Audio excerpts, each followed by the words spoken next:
নমস্কার বন্ধুরা, বেঙ্গলি গার্লের রনিতা চ্যানেলে আমি রনিতা আবার একটি নতুন ভিডিও নিয়ে চলে এলাম। ইদানিং আমার ভিডিও পোস্ট করা হয় না, তারপরেও আপনারা যে আমার সাথে আছেন, এখনও পর্যন্ত আমাকে এত ভালোবাসা দিচ্ছেন, তাতেই আমি খুবই আপনাদের কাছে উপকৃত। আর ধন্যবাদ আপনাদের। আপনারা সবাই নিশ্চয়ই ভালোই আছেন, আমিও ভালো আছি। আর আজকে প্রথমেই বলে দিই, ভিডিওতে কেউ বার্থডে উইশ করবেন না বা বার্থডে হ্যাপি বার্থডে বলে কোনো কমেন্ট করবেন না, কারণ আজকে অবশ্য ভিডিওটা বার্থডেরই। আমার দুই যমজ ভাগ্নির বার্থডে, মানে আমার মেজো কাকা শ্বশুরের বড় মেয়ের দুই যমজ মেয়ের আজকে বার্থডে। এটা হচ্ছে তার বড় মেয়ে, আর এই যে হলুদ পরি সব ঘুরছে, এই দুজন হচ্ছে তার দুটো যমজ মেয়ে। তো আজকে তাদের 5 বছর পূর্ণ হলো, আর সেই হিসেবে আজকে বার্থডে সেলিব্রেশন হচ্ছে। আর বার্থডেটা না চলে গেছে, মানে আমি যখন ভিডিওটা এডিট করে পোস্ট করছি তখন অলরেডি বার্থডে চলে গেছে। তাই বললাম আপনাদের যে বার্থডে উইশ কেউ করবেন না, এমনি নর্মালি কোনো কিছু সুন্দর একটা কমেন্ট করতে পারেন এই ভিডিও রিলেটেড, আর বার্থডে উইশ করার দরকার নেই, ঠিক আছে? তো এই যে এখন দুপুরে সকাল থেকেই আয়োজন, আর কি সুন্দর লাগছে, পুরো হলুদ পরি লাগছে দুজনকে, হলুদ হলুদ জামা পরেছে, দারুণ লাগছে। আর সকাল থেকেই আয়োজন, মানে দুপুরে আমাদের সবার খাওয়া দাওয়া এইখানটায়। আর পাশেই আমার মেজো কাকিমার বাড়ি, তো যেতে আসতে 1 মিনিটেরও মানে টাইম লাগে না, 1 মিনিটও টাইম লাগে না।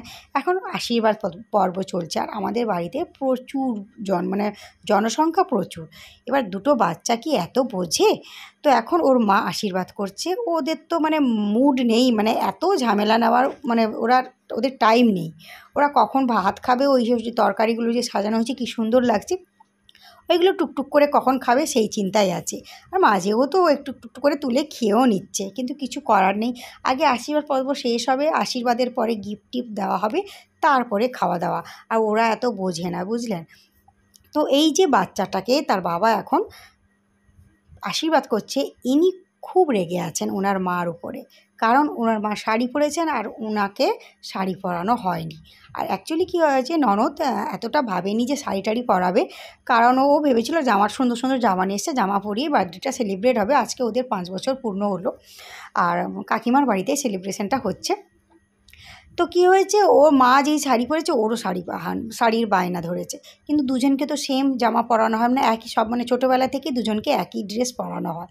তো দুটো শাড়ি তো নেই, তাই পরানো হয়নি। তাই কী রাগ, মানে মার সাথে কথাও বলছে না, এমন অবস্থা। তো এখন আশীর্বাদ মোটামুটি শেষ। এই দেখেছো, ছোট্ট ঘরের মধ্যে আয়োজন করা হয়েছে, মানে সাজানোটা হয়েছে। আর এই গরমের মধ্যে আমরা এতজন আছি, তো আমাদেরই অবস্থা খারাপ হয়ে যাচ্ছে। আর ওরা তো বাচ্চা, ওদের তো বিরক্তি লাগবে, তাই না? তো ওর মা এখন পায়েসটা খাইয়ে দিচ্ছে। এরপরে আমার শাশুড়ি মা শ্বশুরমশাই আশীর্বাদ করছেন। আমি বললাম তোমরা দুজন করে নাও, কারণ এতজন সবাই করতে গেলে অনেক টাইম লাগবে, আর ওরাও বিরক্তি হয়ে যাচ্ছে, তাই না? ওরা তো ছোটো, ওরা কি আর এত বোঝে? মোটামুটি আশীর্বাদের পর্ব শেষ, ভালোই ভালোই সব কিছু হয়ে গেছে। ওরা এখন খাওয়া দাওয়া করছে, তাই আমরাও এখানে সবাই খেতে চলে এসেছি। আর খুব গরম লাগছে, আর এখানে ফ্যানটাও লাগানো নেই। আর আমাদের সবার খুব খিদেও পেয়েছিল, তাই তো আমরা খেতে বসে গেছি। সিম্পল মেনু চলেছে, বুঝতে পারলেন? ওই আপনার ভাজাভুজি, ডাল, সবজি, মাছ, মাংস।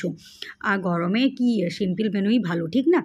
আর তো ছিল পায়েস, ছিল মিষ্টি, ছিল দই, ছিল পাঁপড়, ছিল, এগুলো তো ছিলই। তো খাওয়া শুরু করে দিয়েছি। ভিডিওটা আপনাদের ভালো লাগলে একটা লাইক করবেন, কমেন্ট করবেন, আর একটু শেয়ার করে দেবেন।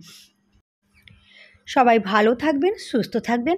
জন্মদিন যেহেতু দুপুরে খাওয়া দাওয়া ছিল প্লাস কেক কাটা ছিল, ওটা নেক্সট অংশে আপনাদের কাছে শেয়ার করব। Tata, bye bye.